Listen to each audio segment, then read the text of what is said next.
अस्सलाम वालेकुम नाज़रीन और सामीन। आज हम बनाने जा रहे हैं बिल्कुल सिंपल और आसान मज़ेदार सी फुल्की वाली चना चाट। उसके लिए हमने ये ले लिए हैं 1 कप उबले हुए चने, साथ हमने ले लिया 1 अदद प्याज, इसको हमने बारीक कट कर लिया। इस तरह से एक ले लिया हमने टमाटर नॉर्मल साइज़ का, और साथ में एक आलू बड़े साइज़ का, आलू को भी हमने बॉयल कर लिया।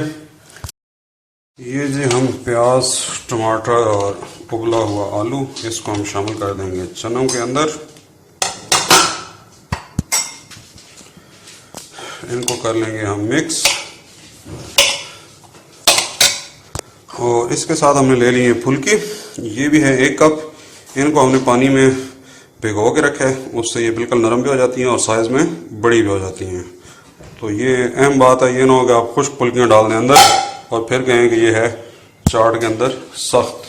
तो कम अज़ कम जो है ना, इन फुल्कियों को 1 घंटा आप ज़रूर पानी में भिगो के रखें। अच्छा जी, अभी हम इसके अंदर शामिल करेंगे चाट मसाला 1 टीस्पून। आप अपने टेस्ट के हिसाब से कम या ज़्यादा कर सकते हैं। अब इसमें हम शामिल कर लेंगे आधा पाव दही, और इस सब को करेंगे हम अच्छी तरह से मिक्स।